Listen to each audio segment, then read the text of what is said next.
Welcome to our 11th talk in the Foundations course, number 1. The talk this afternoon is entitled Media and Entertainment.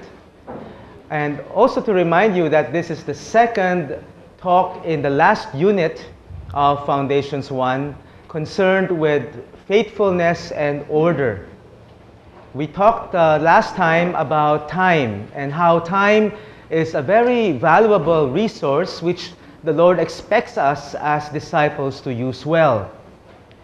The married couples at the next talk will listen to a presentation about managing our finances. And these two resources, time and money, are very important for disciples to have a good handle on. For the singles, you will receive a presentation on finances some other time. For this talk on media and entertainment, the particular concern has to do with very often we want to serve the Lord as His disciples, and we realize that time and money are our most precious commodities and the best ways for us to serve the Lord. But very often as well, time and money are spent in the wrong way or in the wrong place. And a lot of that is spent in media and entertainment. What I want to do today is to give a presentation on our recommended approach to media and entertainment, especially as it touches on the use of our time and our money. Because so much time and money in our day and age is spent on media and entertainment.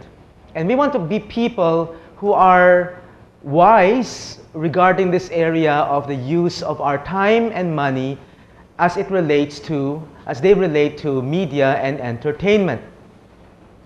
Therefore, the parts of our presentation, first of all, I want to talk about why this particular talk. Secondly, how should we look at modern media? What is a way to consider modern media? What is our approach to media? What is our approach to entertainment and leisure time? And what is our approach to information? And I want to end with some specific recommendations. So it's a very practical talk. And you might say that this is our approach in the Sword of the Spirit, the approach that we are recommending to the communities which are part of the Sword of the Spirit. First of all, the question is, why this particular talk? There are conceivably many other topics we could talk about with regards to faithfulness and order, but why this particular talk on media and entertainment? Remember that in this unit, we are concerned with order in our lives, good order. We cannot be faithful to God, to our responsibilities, to our loved ones, to our brothers and sisters in community, to other people that we are in contact with. We cannot be responsible to these people if we don't know how to order our lives. That's a fundamental mistake that many people make. They have good intentions of loving the Lord and of loving one another, but because their lives are in disarray, there is no good order in their lives, therefore it limits or compromises their ability to love God and to love other people. We want to be people who have good order in our lives so that we can be faithful to all our commitments. And we need to be concerned about our use of time and money, especially for entertainment. What I want to do in this talk is hopefully to give a balanced perspective on media and entertainment. We don't want to totally blacken or demonize media, but neither do we want to canonize or to extol only the virtues of media. We want to recognize both its usefulness as well as its dangers. So that's my goal in this particular talk. We are also concerned in this unit with our hearts and our minds as disciples.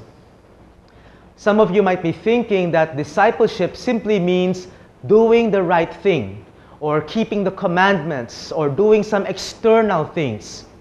Now that's partly true. A disciple needs to do the right thing and to keep the commandments and so forth. But remember that discipleship is also a matter of what's inside of us. Our hearts and our minds need to be in the right place. They need to be in conformity with the will of God. We cannot simply just do the right thing externally, but inside we are all muddled up, we are all confused, or we end up exposing ourselves to dangers which compromise our minds and our hearts. A very important passage in this regard is from Philippians chapter 4, verse 8. And as I read this passage, take note of the qualities that St. Paul is concerned about disciples having. He says, "Finally, brothers and sisters, whatever is true, whatever is just, whatever is pure, whatever is lovely, whatever is gracious, if there is any excellence, if there is anything worthy of praise, think about these things." St. Paul is concerned about what we think about. Okay? He's concerned that not only that we think about things, but what are those things that we think about? And rather than spelling out the concrete things, he gives rather general qualities that we want to aspire for in our thoughts. Things like truth, or purity, or in other translations, nobility, justice, righteousness, excellence, loveliness, graciousness. These are the qualities we are looking for in the things that we allow to enter our minds. Just stop for a while and think of the television shows or the movies or the books that you have read, the movies that you have seen in the last week. How many of those movies or books or television shows would qualify these descriptions? How many of them would be true and just and pure and lovely and gracious and excellent? No? These are a good criteria for knowing what kind of things we want to allow to enter our minds and our hearts. Another passage, I think quite familiar to many of us, would be Romans chapter 12, verses 1 to 2. Again, St. Paul says, "I appeal to you to present your bodies as a living sacrifice, holy and acceptable to God, which is your spiritual worship." Now this next line is very important. "Do not be conformed to this world, but be transformed by the renewal of your mind." St. Paul realizes that if we want to give a spiritual worship to God, if we want our bodies to be acceptable to God, then let's take care also of our minds and our hearts. When we want to love the Lord our God with all our heart and mind and soul and strength, with all that we are. And so we have to make sure that our minds receive the kind of input that is actually true and pure and beautiful and excellent and worthy of praise, etc.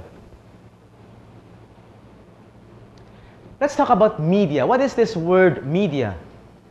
Media refers to any means of communication. Therefore, even telephone or cell phones or computers in this particular talk would be considered as media, because it's any form or any means of communication. We are especially concerned in this talk with commercial media. Media that is used for business purposes, for commercial purposes, for financial reasons. They want to promote products, they want to sell services, etc. No?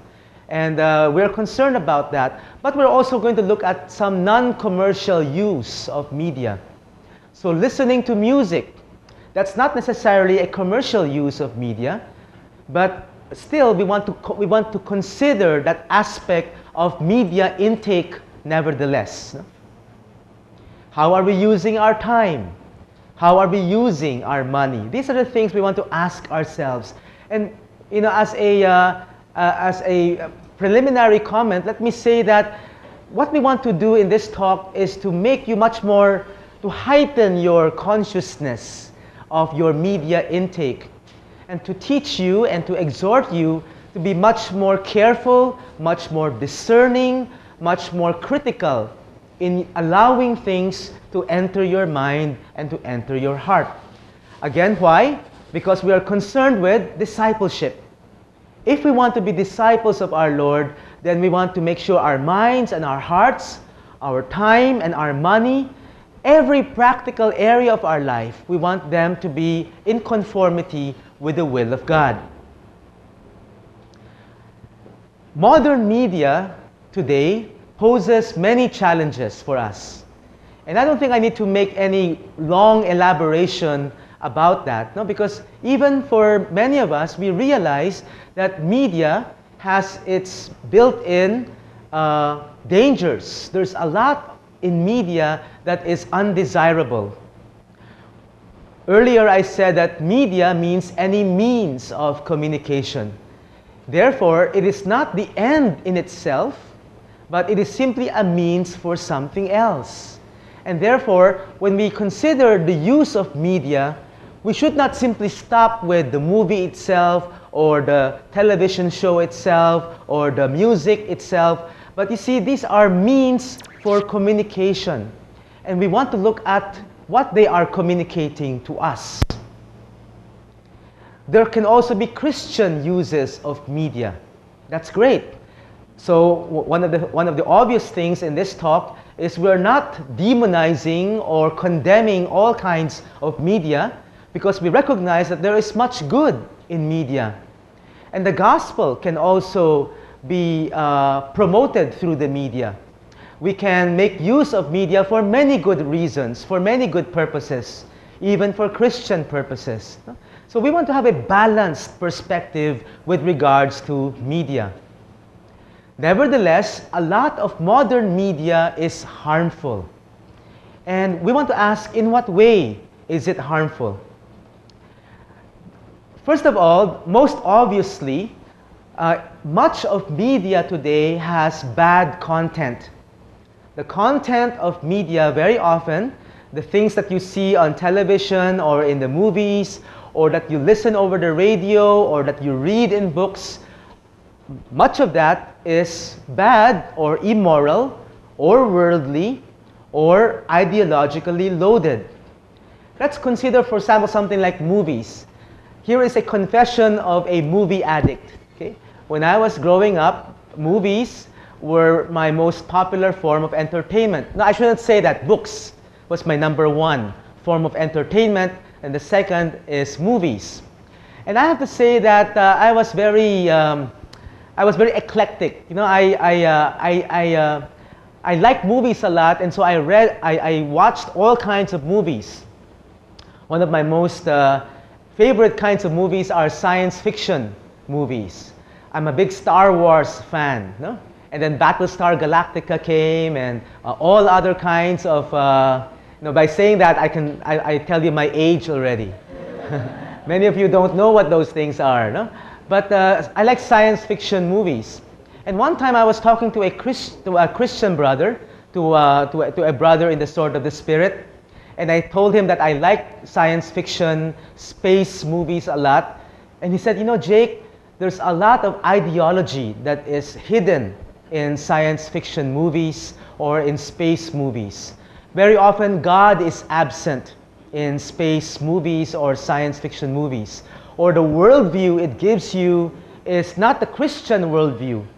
So either there is no God, or else in something like Star Wars, you have a dualistic worldview where the good and the evil are perfectly balanced. Okay? And it's a struggle between the good and evil, which are perfectly balanced in terms of their power. That is not the Christian point of view. Because for Christians, there is only one Creator God who is good beyond measure, good beyond our imagination, and the evil that exists in the world is something that went wrong with His creation, who chose to do something wrong, who chose to turn who chose to turn against God. No? So God is still the Lord of the universe, and He is still infinitely greater than the evil that exists in the world. But what do we get from a movie like Star Wars? That they are perfectly balanced. No? So you see, that's only one example of an ideologically loaded, or at least a movie that presents you a worldview that is not the Christian worldview. And we need to be very, very careful, very discerning in the choice of things that we read and that we watch and listen to, and so on. Another concern that we have with media is media has very high impact. That's its strength, its immediacy, and its high impact, no, on our lives. It touches us in a way that maybe books might not, in terms of its immediate effect on us. No? It fills our senses visually and what we hear, and sometimes they do things with the music to manipulate our emotions, to make our hearts beat faster, this whole sense surround kind of thing. But they are able to affect us emotionally in a way that other things don't affect us as much. So we are almost always emotionally affected by media. Media shapes our attitudes, our perspectives, and feelings. Media can also induce irrational fear and anxiety in us. When we watch horror movies, when some people, they tune into the news and they watch the current events. Like my mother, she watches the evening news, and she ends up being very anxious because of all the crime that's reported, all the wars in the world that is reported, all the violence inflicted on one another. Then she calls me up and says, "I want you to be careful. Don't go out so often. Don't stay out too late." It's her own anxiety projecting itself on me. But many people can get affected by fear. They can get gripped by anxiety simply by being exposed to media, because media is very formative in its approach. It really forms our minds, it forms our attitudes and our feelings. You could say that media is manipulative, and the people behind it know it. It's not a harmless thing for them, but they use it explicitly for their purposes. Now, Christians can use media for Christian purposes. And so, secular people can also use media for secular purposes. The question there is, will we allow secular people, worldly people, to manipulate us and to shape our minds and hearts in a way that disciples of the Lord should not allow others to shape their hearts and minds? Media can also aggravate our lust and our covetousness. In terms of lust, media can heighten our sexual awareness or our sexual interest. Even romantic movies can be dangerous. I don't know if you've ever thought of it this way, but romantic movies are simply a preparation for something that is much more sexually suggestive. Even if a movie is just romantic, it's a nice, light romantic comedy, but what kind of desires does it create in us? Or what kind of relationship is it espousing? Lately, we have seen movies that have a strong homosexual orientation, sort of like lobbying for for recognition of homosexual relationships, like Brokeback Mountain or something like that. Even romantic comedies. But if the man and the woman end up in bed without the benefit of marriage, how many of us are critical enough to say, but that's wrong?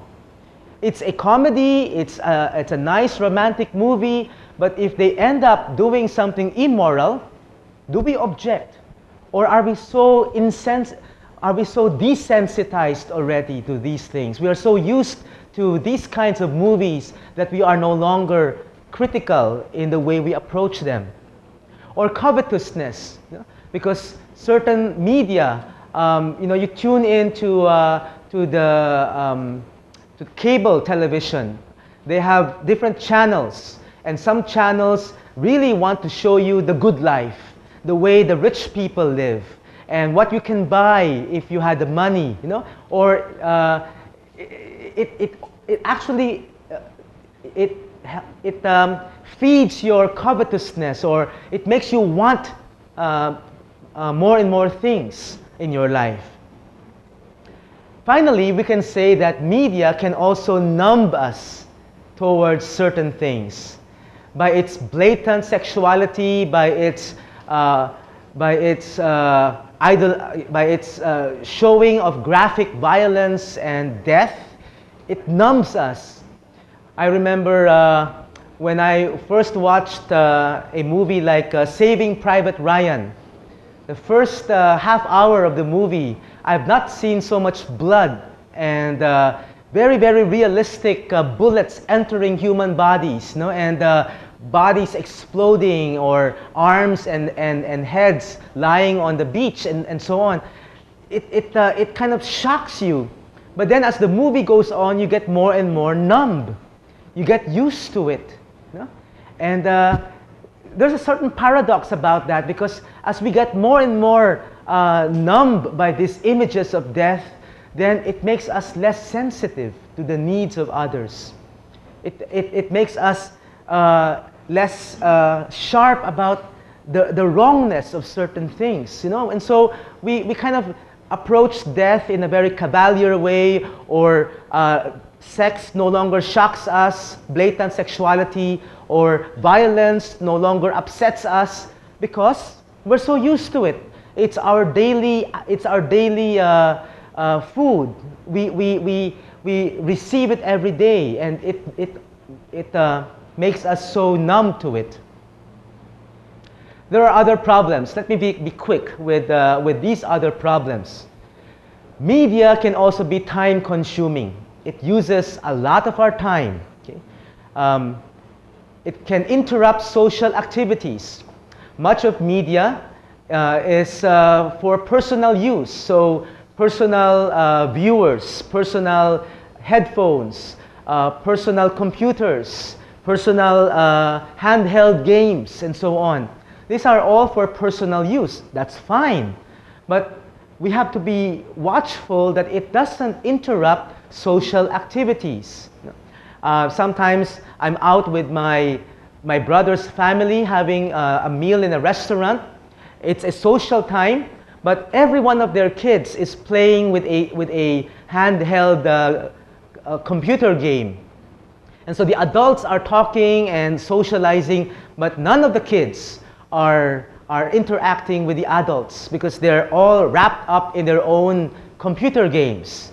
And so many children grow up lacking those social skills, because the way media is shaping up, it's teaching them to be absorbed in their own world, or to make use of gadgets for their own personal entertainment, but it limits how much interaction they have with others.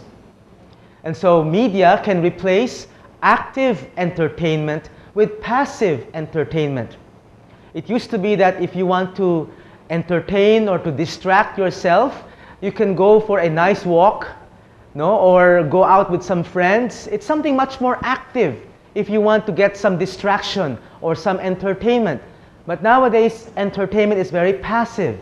Okay? You are sitting in your couch. You are a couch potato, watching television, no? Or simply listening to music, but it's not getting you anywhere. It's very, very passive.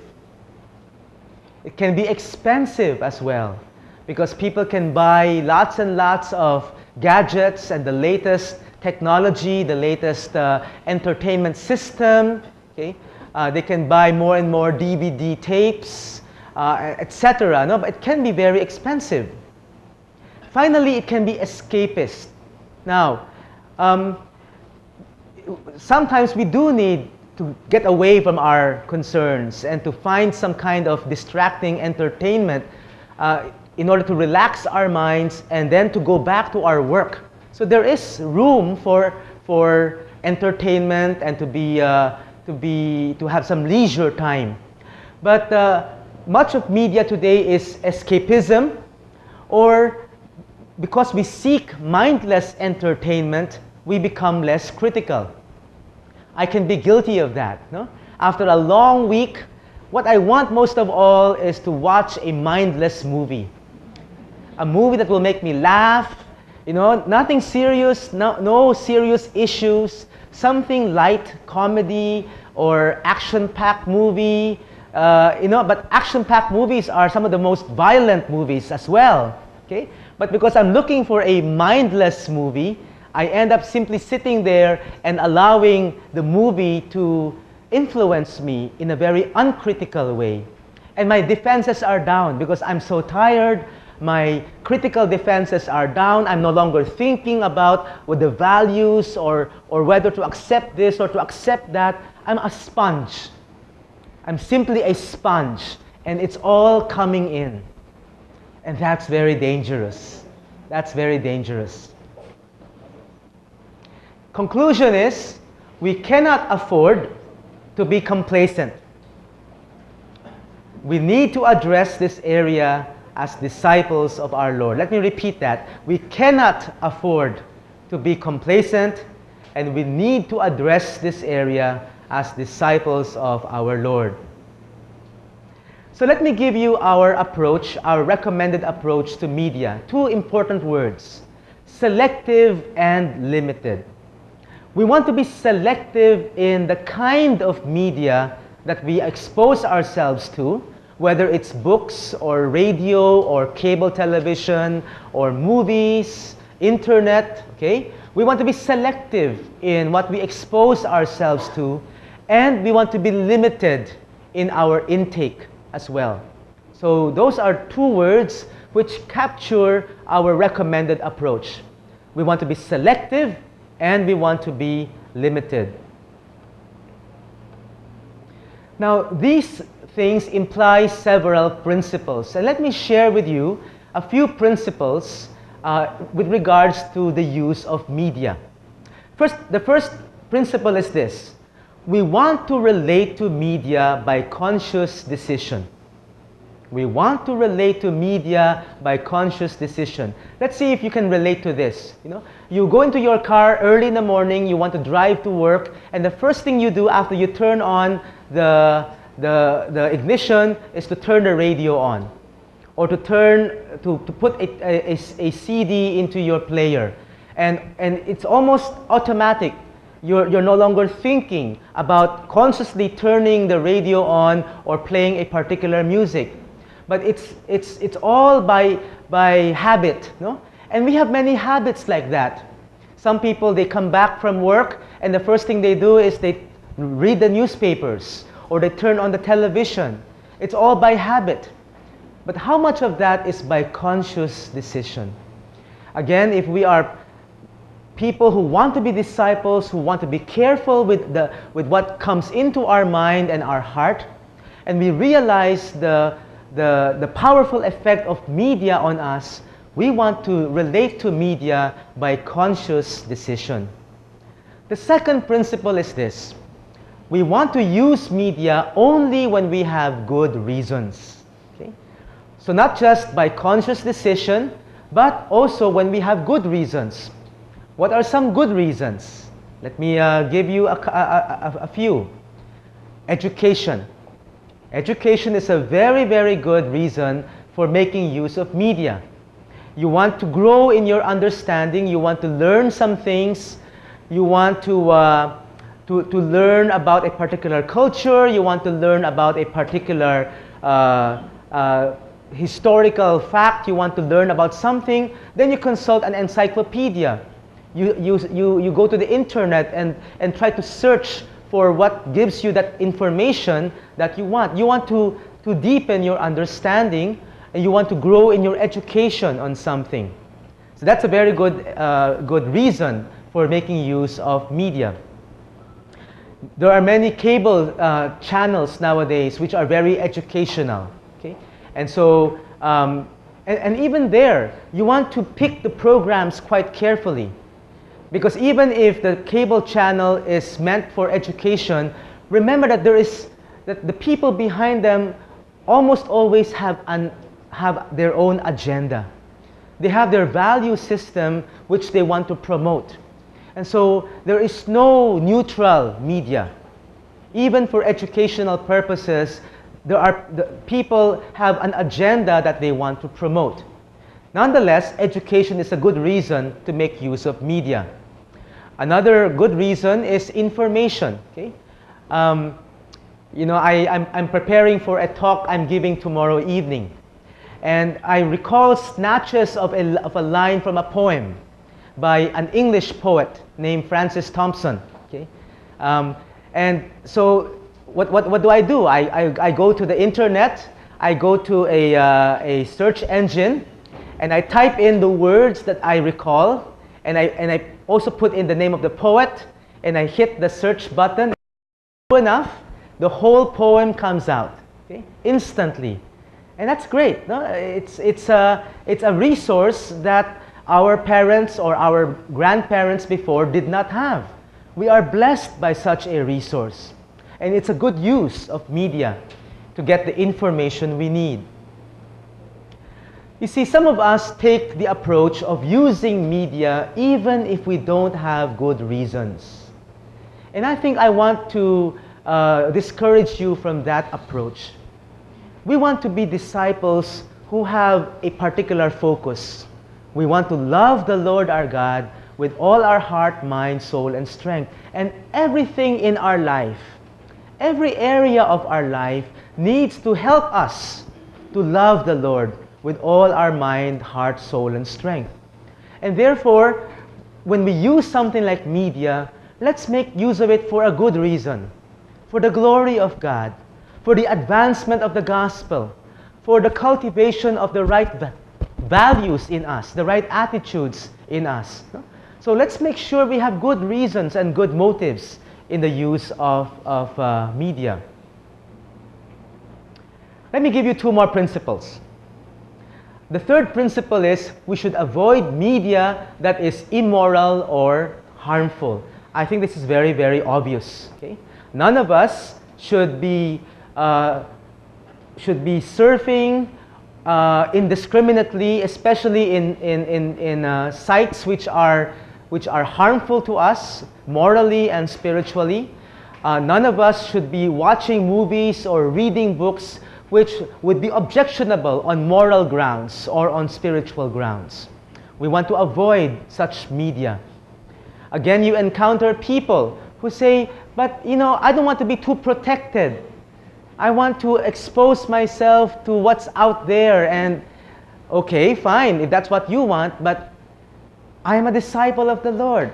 I want to love the Lord with all my heart, mind, soul, and strength. And therefore, I want to be very careful. I do want to protect myself from those kinds of things which will harm my spiritual life. And so, not even just suggestive media, but not just explicitly wrong media, but even suggestive media. We want to get away from them. We want to avoid them. Many years ago, I was a big fan of an American comedy series called Three's Company. Okay? Again, I'm showing my age there. Maybe none of you know that TV series, no? It's a comedy, and it's very cute. It's very funny, but it's also very sexually suggestive. Okay? There's nothing that you see that is ever wrong or immoral or obscene, but the dialogue has double meanings. Okay? There are usually innuendos, sexual innuendos, and that's what produces the laughter. You know, because they say things which can mean several things. And I found it very funny, and I was a teenager at that time, and it was like playing a little bit with fire, you know. And my parents let me watch it. But now that I'm older, I realize that not only explicitly wrong movies or television shows are harmful for me, but even suggestive movies, suggestive media can be harmful. And finally, let me give you this fourth principle. Even when we have good reasons, and even when we make use of good media, we should still limit our use of media. Okay? So, it's not true that the more, the better. Okay? It's not true that the more information we have, then the better for us. There is such a thing as information overload. Okay? And there is such a thing as information that is covered up with propaganda and the values of the people behind it. And so we want to be very careful and to limit our use of media. Another reason is because media can replace relational time, social time. You know, I mentioned that earlier. That time that we could normally spend with people, nowadays the tendency is to use it with myself on the internet, surfing hours and hours, or entertaining myself by myself. You know? And again, that replaces relational time. It can make us couch potatoes, which is bad for our health, and it can waste money.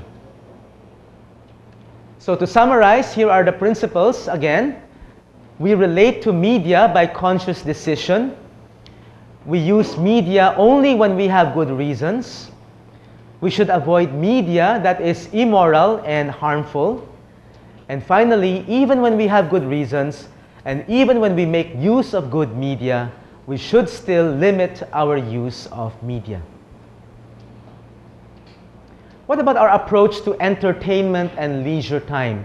I will go quicker here. The answer is we must be purposeful in approaching entertainment and leisure time. Okay? Again, I gave the example of people just turning on the radio or turning on the television by habit. We want to be people who are purposeful and deliberate and who do it by conscious decision. And we're not just looking for fun. Sometimes our criterion for good entertainment is, oh, it's a lot of fun. Okay? Now, sometimes we do need fun. Life can't be too serious. There is room for fun in our life. But if all you're looking for is fun, fun, fun, there's something wrong. Okay? For me, it raises the question, how seriously are you approaching your discipleship if the main thing you're after is fun, fun, fun? Again, we need to decide consciously and with good reason. And I'm not saying here that we do not need entertainment and leisure. Okay? I, for one, I look forward to days off. I look forward to a few hours in the evening when I can chill out. Okay? I look forward to time spent with friends. I need time away from my work and to have leisure time. Sometimes it means just taking a walk by myself, which I double with exercise time. And that's great for me. That's very helpful for me. So we all need leisure time. We all need entertainment. The question is, how deliberate are we in deciding what we should do in those times? There are, after all, alternative forms of entertainment. Nowadays, the way media is developing, it's forcing us into only a few limited ways of being entertained. Okay? So for example, I said that the trend nowadays is for personal entertainment. You can watch a DVD on your own. You can listen, the Walkman revolution. You can listen to music on your own. Okay? The trend is towards personal, individual entertainment. In fact, what I suggest is to choose for more social forms of entertainment. Okay? Do it with other people. Do it with friends. Do it with brothers and sisters. It's better to have fun with others rather than by yourself. it's also probably it's probably more enjoyable that way. Let me give you an example. When I was some years ago, when I was studying in Oxford by myself, I was there on my own. I watched Shrek, this movie Shrek on my own. We have a TV room, and I put in the DVD, and I watched Shrek by myself. I found it terribly corny. It was so, I didn't enjoy the movie at all. And this was after hearing so many people saying it's such a fantastic movie, a funny movie, and so on. I thought it was terribly corny. But then, a few months later, I was in France, and I happened to live with a French Christian community, and we watched Shrek together. That was my second time to see the movie. This time it was dubbed into French, which I didn't understand so well. But this second time around, because I was with other people who were watching the movie, and they were laughing, and they were having such a good time, I myself began to enjoy the movie much more. Okay?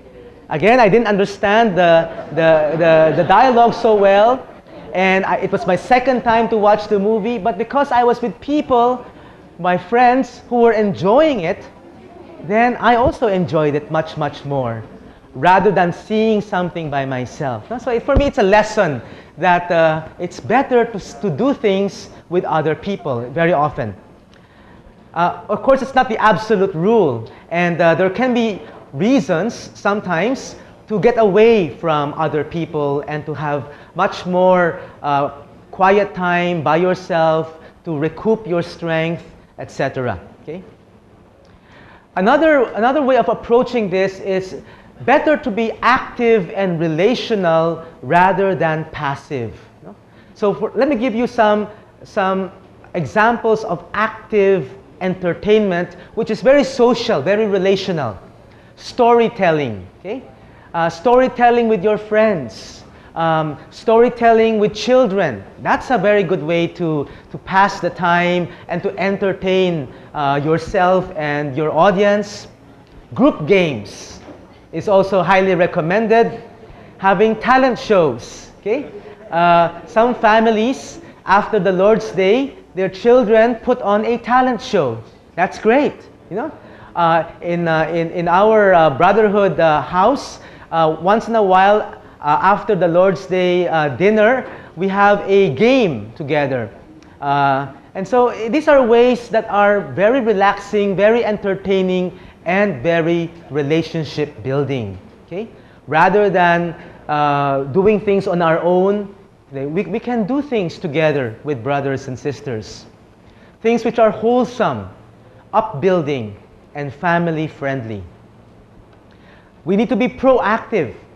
And this needs planning. Good entertainment usually does not just happen. A talent show does not just happen. A game does not just happen. Very often we need to plan ahead. We need to be proactive in making these things happen.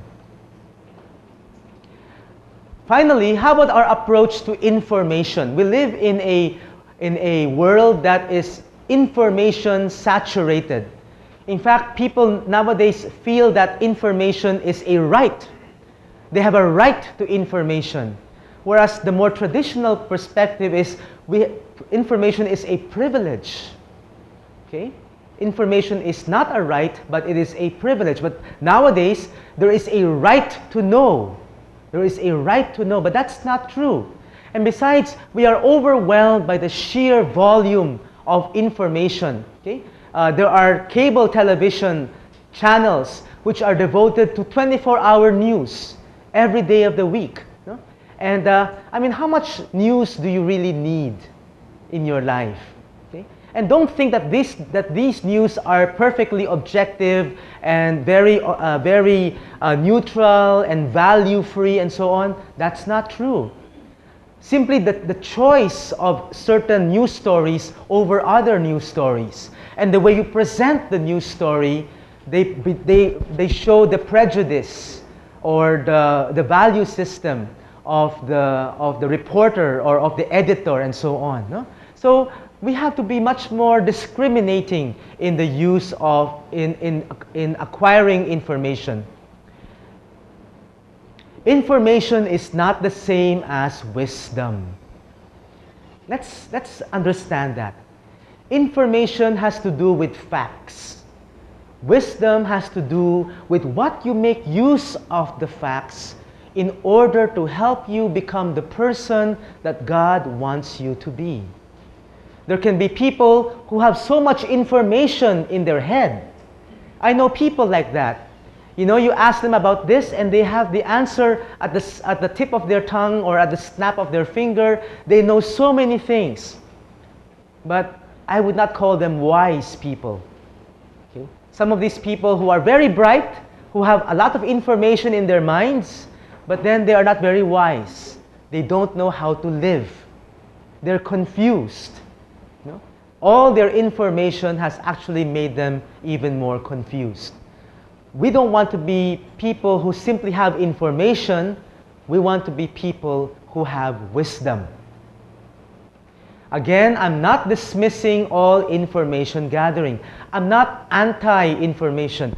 My job is a teacher. I need information. And it's a poor teacher who is not updated on what is the current research and what other scholars are saying. No? Let's say in your job as a financial analyst or as somebody who's concerned with the market, you need to have those information at hand in order to make the right decisions. But what I'm counseling against or cautioning us about is this idea that the more the better. That's not true. Okay? You don't have to know many things in order for you to live the life that God wants you to live. In fact, the opposite can be true. Sometimes the more information we have about things which are not helpful to us, the less they help us to become the people that God wants us to be. We become less wise. We become less spiritual. We become more worldly, etc. No? So be careful with the information you get. Information overload can be a problem. And like I said earlier, we need to be careful with news. Okay? All information is pre-selected and is colored by the reporter or by the editor. Who will we allow to teach us or to inform us? I would rather that a Christian, a mature, godly person teach me rather than a very secular, worldly sort of person teach me or give me information. There's so much more I can say in this presentation. What I want to simply refer you now to is some readings which are found in your handouts. Okay, so let me enumerate the titles of some of the things you'll find among your handouts. There's a document called The Christian Use of Media. Okay, and this is a good summary of this talk. There's also a handout entitled Recommendations for Some Uses of Media. And this write-up talks about entertainment, information, even Christian media. We want to be careful also about so-called Christian media, because not all Christian media is Christian or helpful. Okay?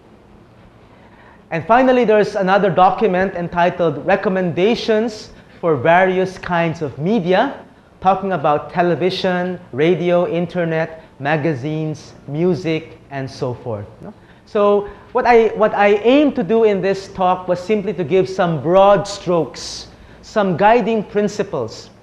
But please refer to these write-ups concerning some more detailed guidelines or recommendations for the use of media. In closing, let me say that this is an area where we have to swim against the current. Okay? Because even if we don't get into it, we are surrounded by it. Okay? We are surrounded by billboards announcing this product or that service or this particular way of, or this particular commodity and so on. And we are bombarded by those kinds of things. Very often we walk into a mall or into a restaurant and we hear music that we did not choose. It's all around us. The magazines are on display, and inadvertently we see the pictures, the images, and so on. We are surrounded by all of these things. And we have very often to swim against the current. Media is powerful and pervasive.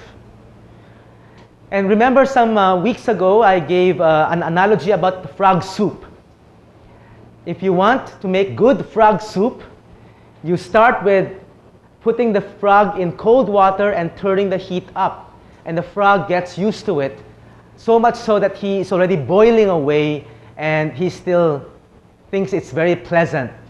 And we can be like that. We are surrounded by media and we get so used to it that it kills our spiritual life.